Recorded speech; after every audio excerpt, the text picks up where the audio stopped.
idea mía hoy es proponer profundizar la mirada sobre lo que nos está pasando, ¿no? Es evidente que nos debatimos en una terrible crisis económica, social, política. En lo económico cada vez se ve más claro que se ha detenido el país. Se está, digamos, deteriorando rápidamente el aparato productivo, está creciendo el desempleo y, por supuesto, lo que ya es evidente, hubo una gran pérdida del poder adquisitivo. En lo social sigue creciendo la pobreza. Los últimos indicadores hablan de que ya pasó el 60%. Y en lo político la falta de representatividad llega a niveles casi ridículos, ¿no? No sé, pasan cosas como, por ejemplo, que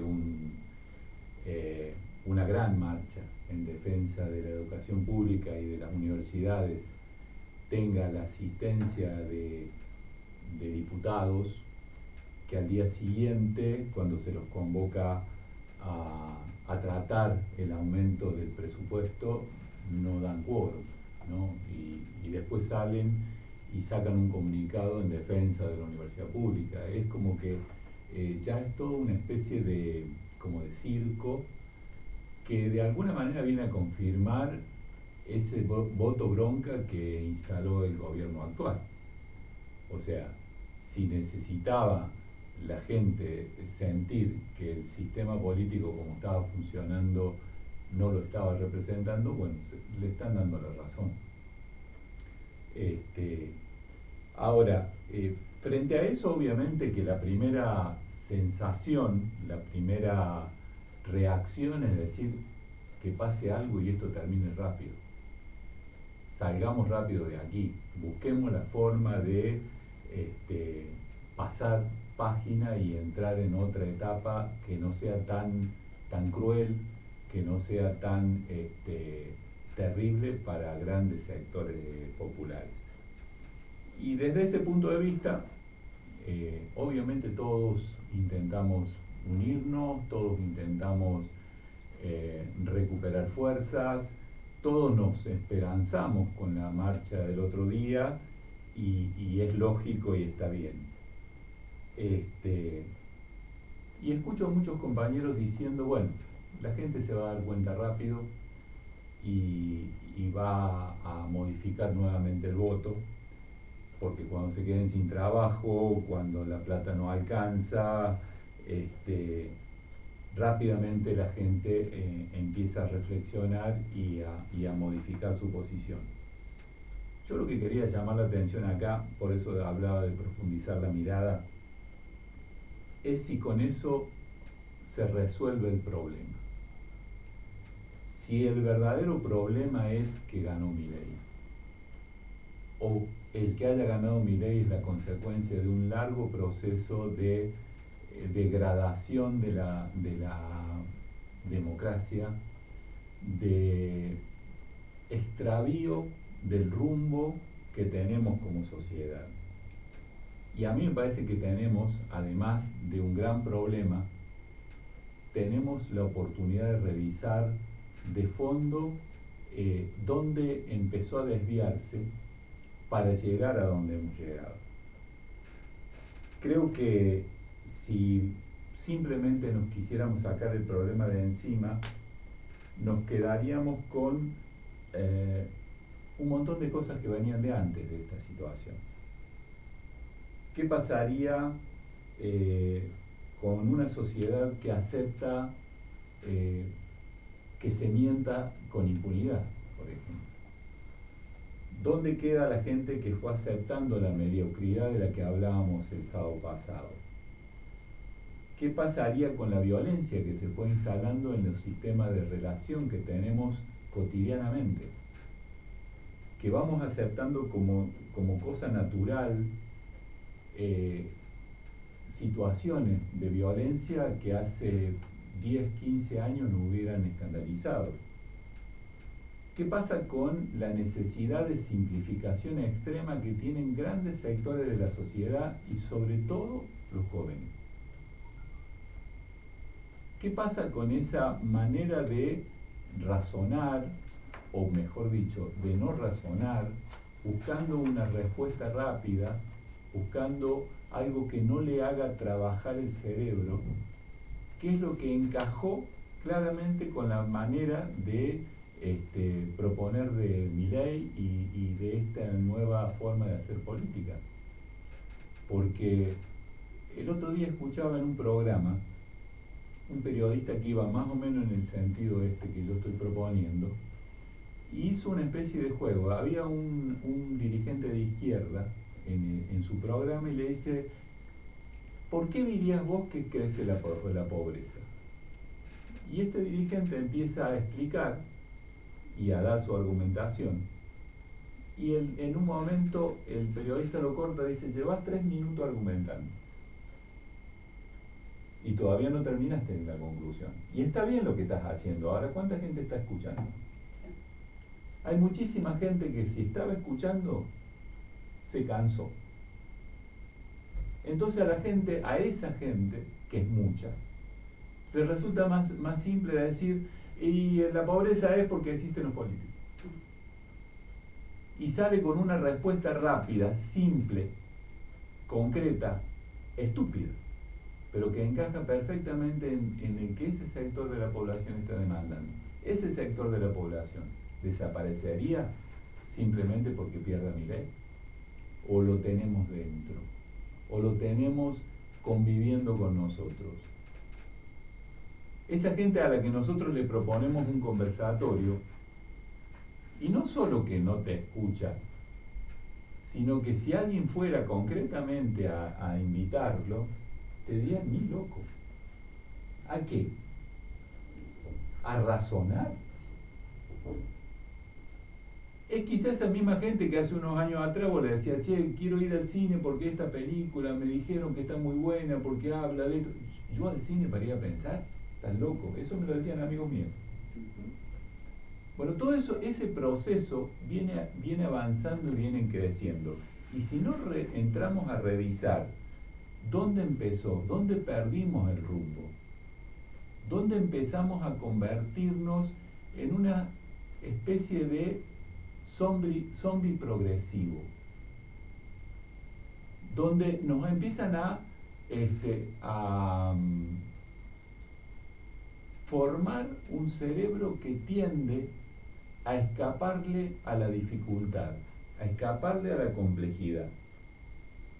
Yo creo que es necesario, además de buscar la unidad, además de juntar fuerzas, además de organizarnos para terminar con esta crueldad, además de eso, necesitamos empezar a revisar dónde fuimos permitiendo que nos fuera ganando este manto de mediocridad, como decíamos antes. Y hay indicadores, hay lugares donde quizás podamos empezar a buscar las bases.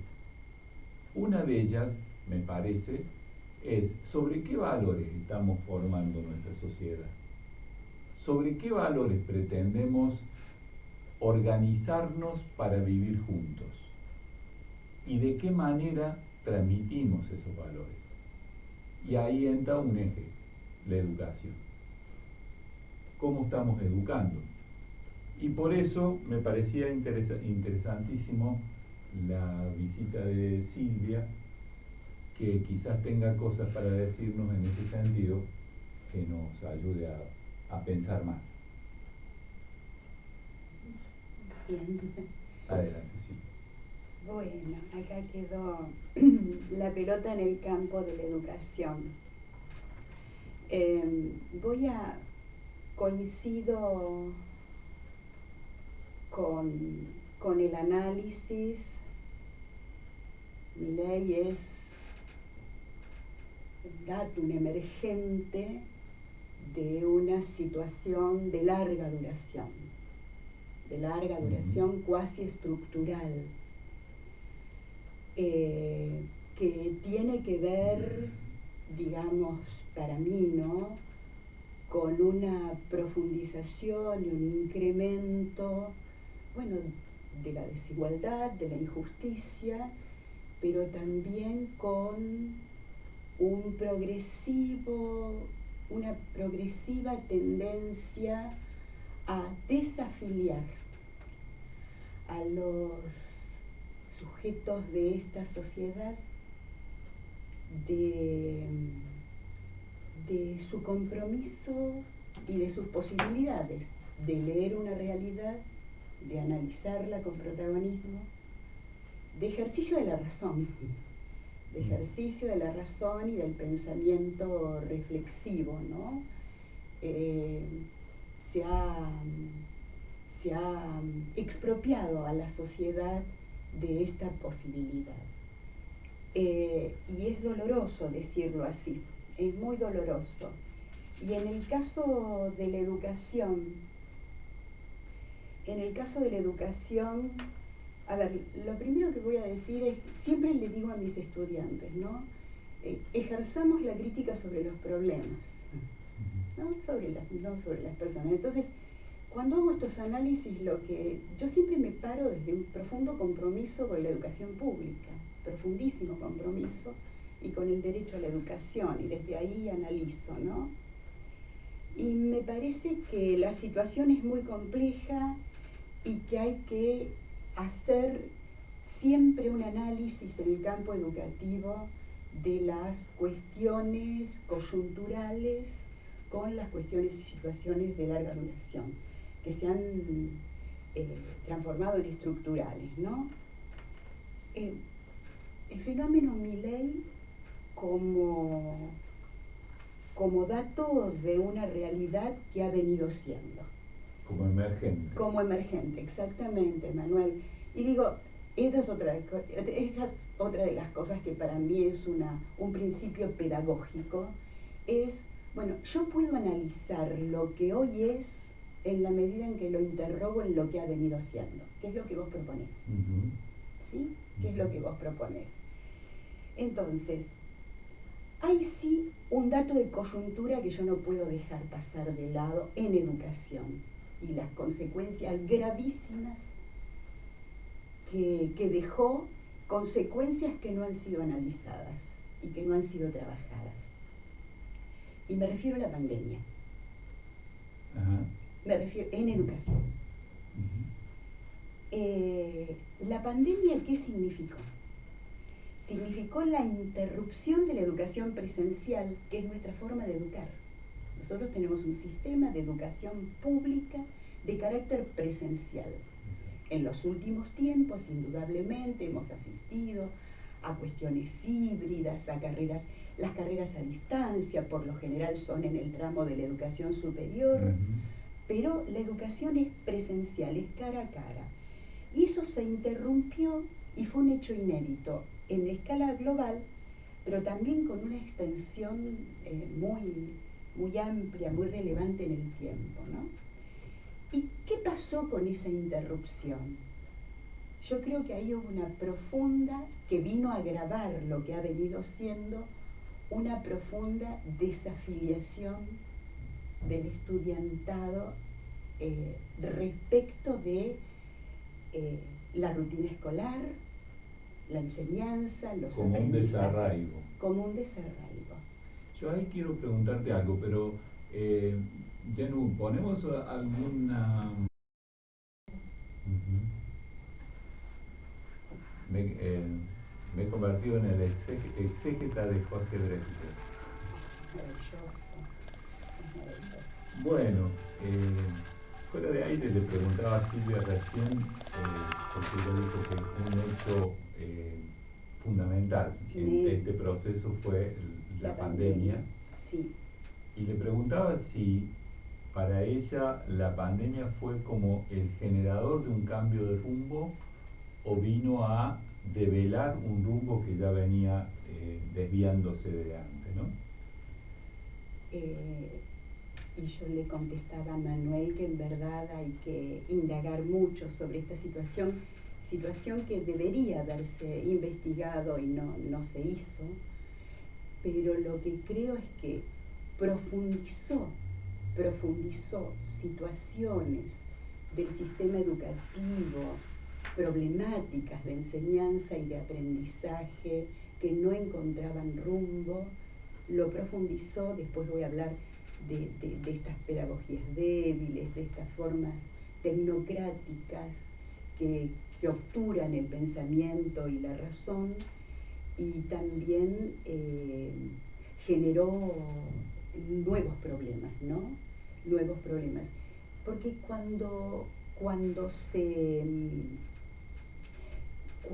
en tiempos de pandemia, en realidad hubo cosa que hasta el momento no había pasado en el sistema educativo, con sus crisis, sus problemas. Hubo una ausencia de condiciones estructurantes en los que tiene lugar el acto educativo. Después nos podemos poner a reflexionar sobre el valor del acto educativo y qué tipo de acto educativo hay que trabajar en las escuelas como procesos de enseñanza y de aprendizaje para que, bueno, para resolver estas situaciones y para que no volvamos a patinar siempre y a tropezar con las mismas piedras, ¿no? Pero por lo menos hasta antes de la pandemia había dos cuestiones que estaban en juego en las escuelas. Una es la intervención entre pares. Esa es no hay acto educativo si no hay intervención entre pares. Es decir, hay un grupo con afinidad etaria, con participación etaria, que por supuesto participan de un mundo común de cosas, grande, chico, menos complejo, pero participan de un mundo común de cosas. Y en la escuela tienen el espacio físico y simbólico para seguir participando de ese mundo común de cosas. Además que la intervención entre pares, vos hablabas de los valores, ¿sí? Más allá de las debilidades y de los problemas, va generando la presencia del otro, de la otra. Ajá. Sí, sí. Con sus problemas, con sus dificultades, ¿sí? El tener que asumir al otro. Exactamente. Eso se interrumpió. Con lo cual vino a agudizar el grave problema de larga duración de toda una formación de una conciencia social clavada en el individualismo posesivo. Y eso viene de la dictadura en adelante. Bien. Como valor fundamental. Déjame ponerte un punto de vista en este sentido. Yo creo que uno no educa para el presente, educa para el futuro. Coincido. Y yo entiendo que uno de los grandes problemas estructurales en esa tarea que es educar es que la sociedad fue como perdiendo visión de futuro, fue como opacándose el futuro, ¿no? Entonces creo que esa gran motor de la educación, quizás inconscientemente, el sistema educativo fue perdiendo como herramienta. Porque si vos tenés necesariamente que educar para el futuro, pero el futuro que mostrás cada vez es más invisible, o más difuso, o más, si querés, más gris. Sobre eso se montó la derecha, porque hace mucho tiempo que tenemos como una especie de campaña permanente de destrucción de el orgullo nacional, de la autoestima como sociedad. Se fue como instalando como verdad esta cosa de que ya se sabe que acá no se puede, ya se sabe que acá la vamos a hacer mal, ya se sabe que en otro lado lo hacen bien porque ellos lo saben, los únicos que lo hacemos mal somos nosotros. Es muy difícil educar para el futuro cuando el futuro que te están planteando es vos perteneces a un colectivo que cada vez está peor. Absolutamente coincido. Y ahí vos ponés en juego una de las cuestiones que ha sido una bandera de nuestro sistema de educación pública, de nuestras universidades nacionales, y que estuvo en los discursos en la marcha y en la defensa de la universidad, que es el tema de la educación como herramienta de movilidad social. A ver, la cancelación del futuro,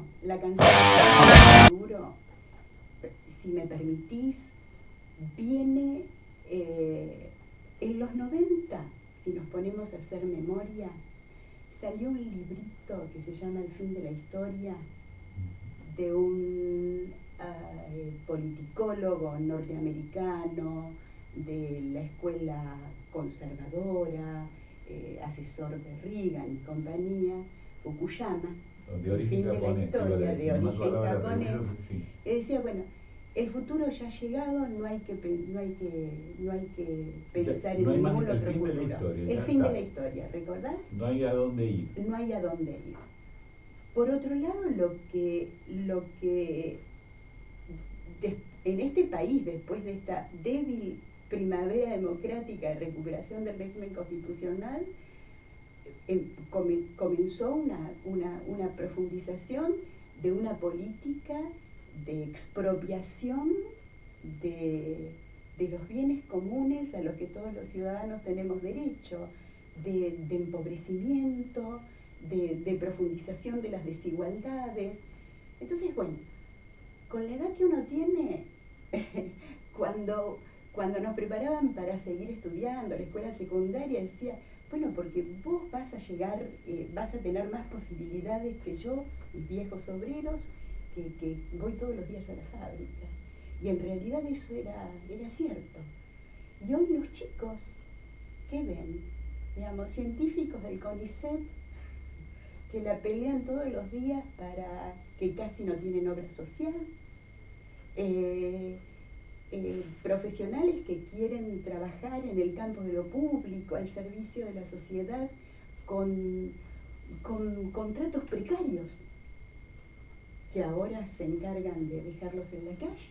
Exacto. ¿Sí? Entonces, esto, ¿qué puede hacer la escuela? Bueno, lo único que puede hacer la escuela hoy es afianzar la posibilidad de enseñar.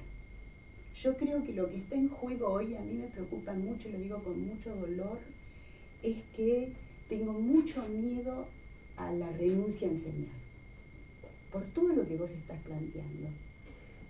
Déjame ponerme en abogado del diablo. Bueno. ¿No hay un sector de la docencia que quizás inconscientemente, llevado por esta inercia de pérdida de futuro, no fue renunciando a enseñar mientras creía que seguía enseñando? O sea, ¿no se fue bajando la vara de la exigencia? ¿No se fue perdiendo, si querés, autoridad, digamos, frente al alumno? Autoridad en el buen sentido de la palabra, autoridad en que el alumno le cree a quien le está contando los valores o la información. ¿No se fue como diluyendo ese sistema donde, yo recuerdo cuando era niño, podía querer o no a la maestra, pero respetarla la respetaba? No había más remedio, digamos. Y además se ganaba en el respeto. Pero esto viene pasando, se profundizó cuando volvimos de la pandemia, se profundizó, que es, digamos, una falta, objetivamente, lo que está en juego es el reconocimiento del valor social de la escuela pública.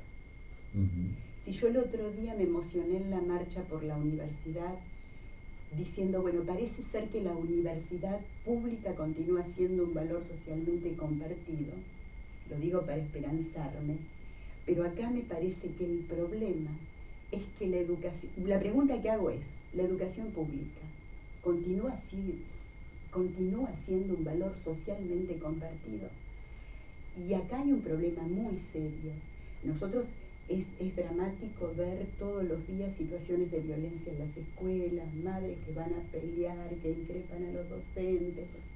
Acá hay yo creo que toda esta situación de larga duración, de tanta crudeza, de condiciones de trabajo con salarios que no alcanzan, de tener que buscar en el doble turno, en un montón de horas en el secundario, hacen que vayas piloteando como puedas el acto de enseñar. A eso me refería. Piloteando como puedas. Por eso hay una cuestión de larga duración que tiene que ver y se profundiza con esa situación de desafiliación, de ruptura del lazo social y de ruptura del lazo de encuentro con la escuela que ha producido la pandemia, viene a reforzar una cuestión de larga data. Es decir, una cuestión que tiene que ver con la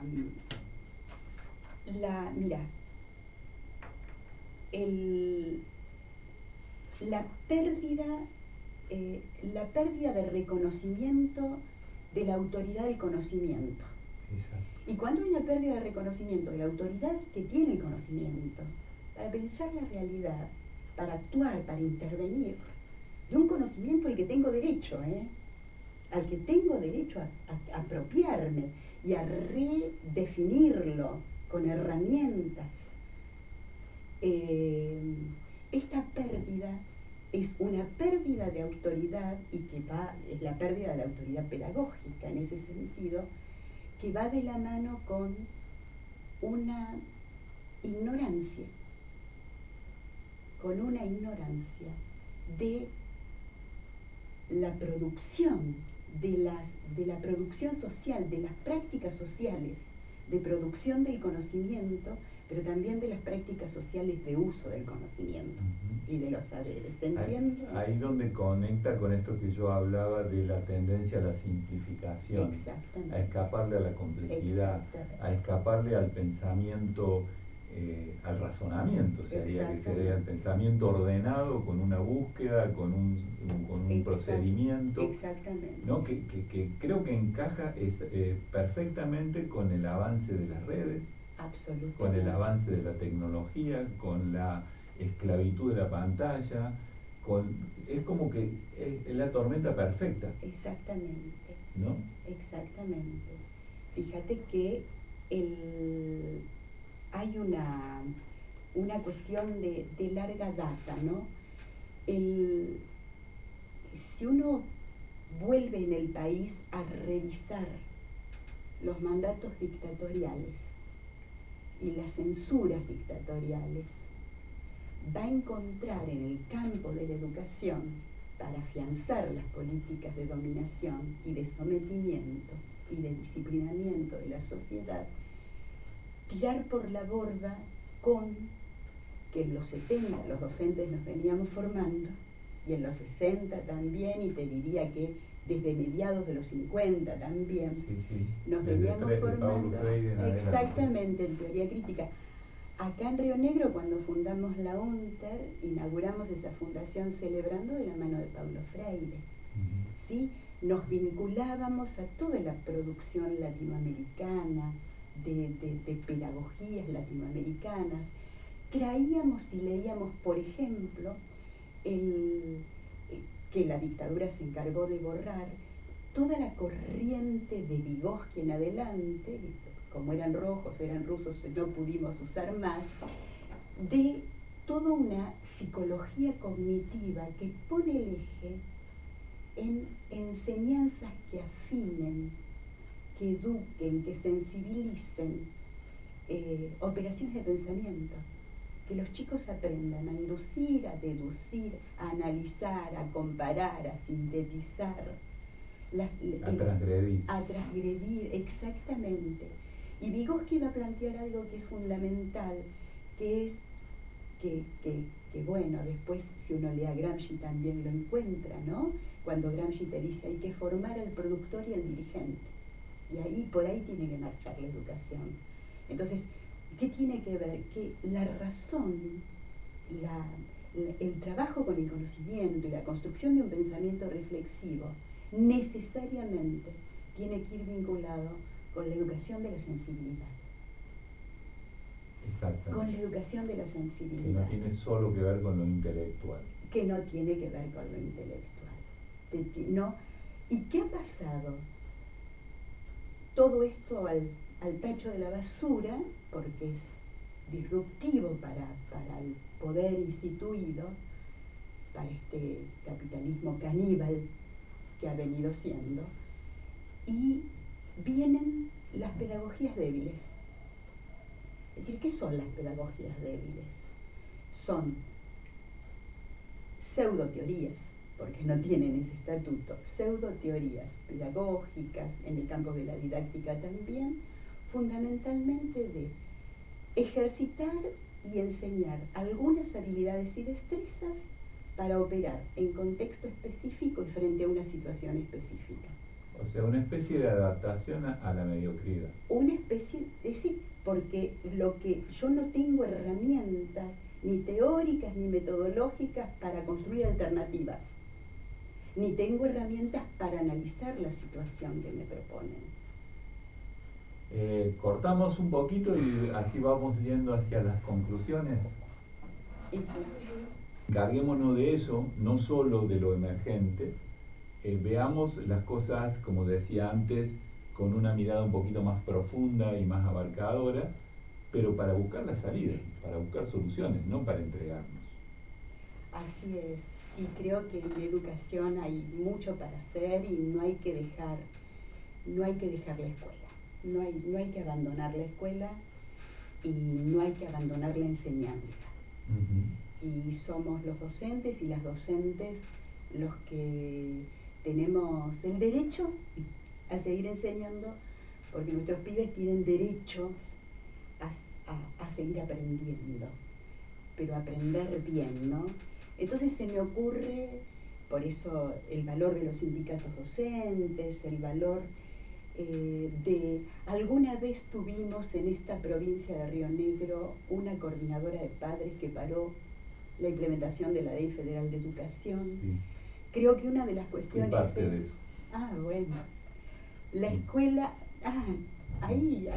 Mis hijos estaban en primaria en ese momento, así que... Claro, recordás entonces, Manuel, aquella época. Entonces, yo creo que acá hay una cuestión. La escuela tiene mucho para dar, pero sola no puede.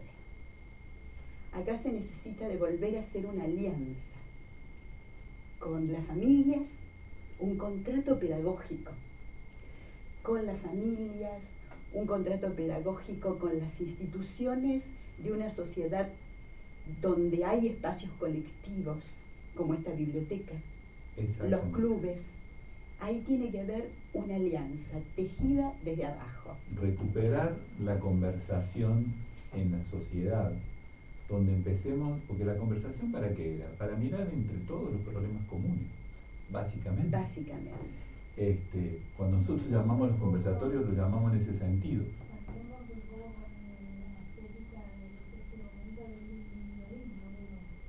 Exactamente. Así es. Invertir esa corriente disociadora de la que hablábamos y empezar a reasociarnos. Así es. Para eso necesitamos recuperar la conversación, necesitamos recuperar la discusión en el buen sentido de la palabra. Así es. Que se ha estigmatizado, ¿viste? No, van a empezar a discutir. Discutamos, bienvenido sea si es en un marco de estamos buscando soluciones comunes. Claro que sí. ¿No? Y creo, y te lo pregunto a la vez que te lo planteo, creo que es necesario una especie de rebelión de la ética. Me gusta mucho eso. Me gusta mucho. Vos viste que la ética siempre está como en tensión frente a la moral. Sí. La moral sería como, desde donde yo lo entiendo, la estandarización de la ética, ¿no? Hay una ética en determinado momento que se convierte en formas, en leyes, en mandatos, en acuerdos, y eso sería la moral. Cuando la moral empieza a degradarse, creo que la ética tiene que volver a revelarse. Me gusta. Tiene que plantear nuevamente la tensión frente a esa moral, y creo que eso va a lo educativo, pero también va a la familia, porque vos decías recuperemos la familia, pero en la familia también entró la corriente disociadora. Sí. También el papá perdió autoridad frente al hijo. Claro. Ni hablemos del abuelo. Claro. ¿No? ¿qué me va a decir este viejo si no sabe prender un celular? ¿No? Si no sabe lo que es un TikTok, ¿no? Esa ruptura que generó se fue estandarizando en una especie de moral del posibilismo, ¿no? Donde entran estas pedagogías débiles que decía vos. Exactamente. Yo tengo en mi... Porque que no tienen ningún compromiso ético estas pedagogías. Exactamente, es como una resignación a la ética. Absolutamente, y una renuncia. Yo en mi consultorio terapéutico tengo algunos docentes que vienen y todos tienen una cosa común. Y ahí tengo docentes de primaria, docentes de secundaria, docentes universitarios. Pero hay una cosa de común, que es, yo puedo dar lo que me permitan dar. Yo tengo que negociar con algunos alumnos que ya sé que no me van a prestar atención, pero por lo menos que me permitan seguir dando clase al que sí quiere prestar atención. Hay como un retroceso, y yo siempre lo insto, ¿y por qué no nos rebelamos? ¿Y por qué no nos plantamos? ¿Por qué no obligamos a ese alumno a ponerlo frente a su situación concreta de por qué se está resignando a convertirse en un ser humano? Porque se está resignando a eso. Se está resignando a robotizarse. Claro. Bien, y generalmente la respuesta me dice, porque el mismo sistema no me respalda. Y tiene razón. Porque el sistema se adapta a la presión de los padres, a la presión de, bueno, con este presupuesto tenemos que aguantar así. Y tiene razón. Y queda el docente como el jamón del sándwich. Exactamente. O sea, necesitamos una gran rebelión en todo sentido. Una gran rebelión, y hay que animarse a hacer política educativa, como lo hemos hecho en otros tiempos. Ha habido otra renuncia, es hacer política educativa por parte de la docencia. A mí me parece que en ese sentido hay que recuperar una tradición que en las provincias de Río Negro y Neuquén, ha sido muy significativa, de marcar el rumbo. Te aumento la apuesta, te subo la apuesta. Me gusta. Como pueblo no hemos renunciado a hacer política en sentido general. No hemos permitido que se vaya instalando un sistema político de representantes que no tienen nada que ver con nuestro pueblo. Sí. Pero no estoy hablando de la contra, estoy hablando de los que supuestamente nos representan. Sí. ¿No tenemos representantes que hace años viven en un country? Los tenemos, sí. ¿No tenemos representantes que hace siglos que no se suben a un colectivo o tienen que esperar en una parada? Que como decía el gringo Tosco, dejaron de trabajar con las manos. Porque eso se lo dijo a la televisión sueca cuando lo vinieron a entrevistar después del Cordobazo. Es así. Y lo fueron a buscar al sindicato y en el sindicato le dijeron, no, está en el taller. ¿Cómo? ¿Sigue trabajando? Sí. El día que yo deje de trabajar con las manos dejaré de ser obrero, dijo. Bueno, ahí tenemos un ejemplo de ética, y acá me llevas a otro punto que para mí es fundamental. Yo decía, el contrato pedagógico, familias, padres, solos no podemos. No renunciar a enseñar, no renunciar a enseñar, no dejar vacía el lugar de la autoridad pedagógica.